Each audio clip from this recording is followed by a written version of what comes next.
Hi ಎಲ್ಲರಿಗೂ ನಮಸ್ಕಾರ. Welcome back to my YouTube channel. ನಾನೊಂದು ಹೆಲ್ತಿ ಪ್ರಾಡಕ್ಟು ಮಿಲೆಕ್ಸ್ ಚೂರ್ಣಮ್ ಅಂತ ಹೇಳ್ಬಿಟ್ಟು ಅದನ್ನು ಆನ್ಲೈನಲ್ಲಿ ಬೈ ಮಾಡಿದೆ. ಇದನ್ನು ಹೇಗೆ ಕುಡಿಬೇಕು ಅಂತ ತೋರಿಸ್ಕೊಡ್ತಾ ಇದ್ದೀನಿ. ಮಿಲೆಕ್ಸ್ ಚೂರ್ಣಮ್ ಪ್ಯಾಕೆಟ್ ಬಂದು ಈ ಥರ ಇರ್ತದೆ. ಈ ಪ್ಯಾಕೆಟ್ ಬಂದು 1 kg ಇದೆ. ಅದರಲ್ಲಿ 500 ಗ್ರಾಮ್ 2 ಪ್ಯಾಕೆಟ್ ಇರ್ತದೆ. ಮತ್ತು ಗ್ರೀನ್ ಕಲರ್ ಚಿಕ್ಕದು ಶಾರ್ಟದು ಅದು ಚೂರ್ಣಮ್ ಅಂತ ಹೇಳ್ಬಿಟ್ಟು. ಚೂರ್ಣಮ್ ಅಂದರೆ ಅಶ್ವಗಂಧ ಮತ್ತು ಶತಾವರಿ ಇದನ್ನೆಲ್ಲ ಹಾಕಿ ಮಾಡಿರೋ ಪೌಡ್ರ್ ಇದು.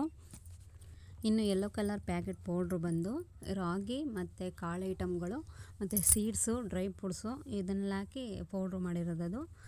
ಟೋಟಲಿ ಬಂದು 30 ಇಂಗ್ರೀಡಿಯೆಂಟ್ಸ್ನ ಬಳಸಿ ಈ ಪೌಡ್ರು ಮಾಡಿರೋದು.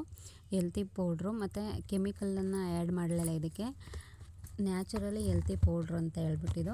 ಇದನ್ನು ಹೇಗೆ ಮಾಡೋದು ಅಂತಂದರೆ, ಒಂದು ಬಾಣಲೆಗೆ 2 ಸ್ಪೂನ್ ಪೌಡ್ರನ್ನ ಹಾಕ್ಕೊಂಡು ಅದಕ್ಕೆ ಒಂದೇ ಚಿಟಿಗೆ ಗ್ರೀನ್ ಕಲರ್ದು ಚೂರ್ಣಮ್ ಅಂತ ಪ್ಯಾಕೆಟು ಅದನ್ನು ಒಂದು ಚಿಟಿಗೆ ಹಾಕ್ಕೋಬೇಕು.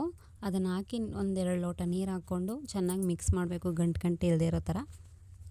ಆಮೇಲೆ ಅದನ್ನು ಸ್ಟವ್ ಮೇಲಿಟ್ಟು ಕಡಿಮೆ ಊರಲ್ಲಿ ಬೇಯಿಸ್ಕೋಬೇಕು.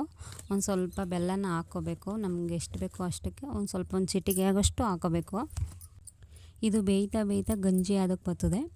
ಇದಕ್ಕೆ ಹಾಲು ಹಾಕ್ಕೊಂಡಾದ್ರೂ ಕುಡಿಬೋದು, ಇಲ್ಲಾಂತಂದರೆ ನೀರಲ್ಲೇ ಕುಡಿತೀನಿ ಅನ್ನೋರು ನೀರಲ್ಲೇ ಕುಡಿಬೋದು. ಮತ್ತು ಹಾಲು ಹಾಕೋ ಕುಡಿದ್ರೆ ಚೆನ್ನಾಗಿರ್ತದೆ ಟೇಸ್ಟು. ಇದನ್ನು ಬೆಳಗ್ಗೆ ಖಾಲಿ ಹೊಟ್ಟೆಲಿ ಕುಡಿಬೇಕು. ಅಂದರೆ ಟೀ ಟೈಮು ಇಲ್ಲ ಕಾಫಿ ಟೈಮು. ಕಾಫಿ ಟೀ ಅಂತೂ ಕುಡಿಯಲೇಬಾರ್ದು ಇದನ್ನು ಕುಡಿದ್ರೆ. ಇದರಿಂದ ಏನು ಯೂಸು ಅಂತಂದರೆ ಗ್ಯಾಸ್ಟ್ರಿಕ್ಕು ಮತ್ತು BP ಮತ್ತು ಶುಗರು ಇಷ್ಟಕ್ಕೂ ಒಳ್ಳೆಯದು. ಮತ್ತು ಹೇಳಬೇಕಂದ್ರೆ ವೆಯ್ಟ್ ಲಾಸಿಗೆ ತುಂಬಾ ಒಳ್ಳೆಯದಿದು. ಬೆಳಗ್ಗೆ ಸಾಯಂಕಾಲ ಕುಡಿಬೇಕು. ಅಂದರೆ ಹೇಳಬೇಕಂದ್ರೆ ದಿನಕ್ಕೆ 3 ಟೈಮ್ ಇಲ್ಲ 2 ಟೈಮ್ ಕುಡಿಬೇಕು ಇದನ್ನು. ನಾವು ಬಂದು 10 ದಿನದಿಂದ ಕುಡಿತಿದ್ವಿ. ನಮಗಂತೂ ಬೆನಿಫಿಟ್ ಕಂಡಿದೆ ಇದರಲ್ಲಿ. ತುಂಬಾ ಚೆನ್ನಾಗಿದೆ. ನೀವು ಒಂದು ಸಲ ಟ್ರೈ ಮಾಡಿ. ನನಗಂತೂ ಪದೇ ಗ್ಯಾಸ್ಟ್ರಿಕ್ ಆಗ್ತಾನೆ ಇತ್ತು. ಇದನ್ನು ಕುಡಿದ್ಮೇಲೆ ಪರವಾಗಿಲ್ಲ. ಇವಾಗ ವೆಯ್ಟ್ ಲಾಸಿಗೂ ತುಂಬಾ ಹೆಲ್ಪ್ ಆಗಿದೆ. ಇದನ್ನು ಆನ್ಲೈನಲ್ಲಾದ್ರೂ ತಗೋಬೋದು, ಇಲ್ಲ ಅಂತಂದರೆ ಮೆಡಿಕಲ್ ಸ್ಟೋರಲ್ಲಾದ್ರೂ ತಗೋಬೋದು. ಇದನ್ನು ಆನ್ಲೈನಲ್ಲಿ ತೊಗೊಂಡ್ರೆ 400 ರೂಪಾಯಿ. ಮೆಡಿಕಲ್ ಸ್ಟೋರಲ್ಲಿ ಎಷ್ಟು ಅಂತ ಗೊತ್ತಿಲ್ಲ.